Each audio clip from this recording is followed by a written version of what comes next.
Let's take you back to Cape Town, where the 2019 World Economic Forum on Africa begins today. This year's theme is Shaping Inclusive Growth and Shared Futures in the Fourth Industrial Revolution. More than 1,000 regional and global leaders from politics, business and civil society and academia will discuss Africa's way forward. And that's where we find ENCA's Aisha Jacobs, who is there.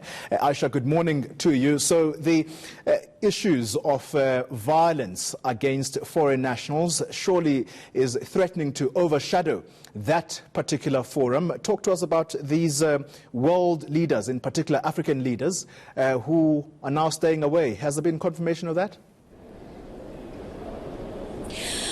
Well, we've heard reports of at least 3 of the African leaders saying that they're not going to be heading to Cape Town for the World Economic Forum on Africa, and these include the presidents of the DRC, Malawi and Rwanda. And I've just been told by somebody here earlier that they're also expecting other African leaders to boycott this event following xenophobic attacks on foreign nationals, and these are on African nationals, and they're saying that they don't want to be part of and be in a country where other Africans are being attacked by South Africans. But the main reason why more than 1,000 leaders, heads of state and government and civil society and of course finance ministers will be attending this event, and as you mentioned, the theme of this year is Shaping Inclusive Growth and Shared Futures in the Fourth Industrial Revolution. That is what these leaders will be discussing, how Africa as a continent can unlock and unblock its rich and full potential. Now we know that Africa, the continent, is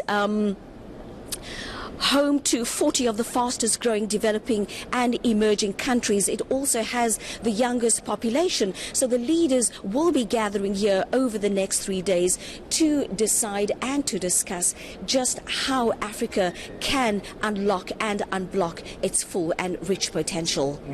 Aisha, I know I'm going to stretch you a bit on this one, but has there been reasons that have been put forward for these leaders from DRC, Malawi and Rwanda pulling out of the World Economic Forum?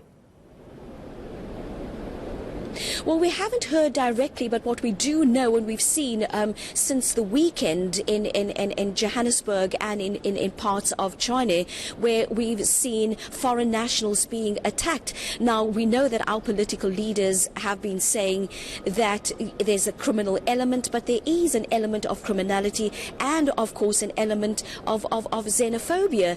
And while some people are talking about South Africans saying that foreign nationals are coming here to take their jobs, they're coming here to abuse South Africa's resources.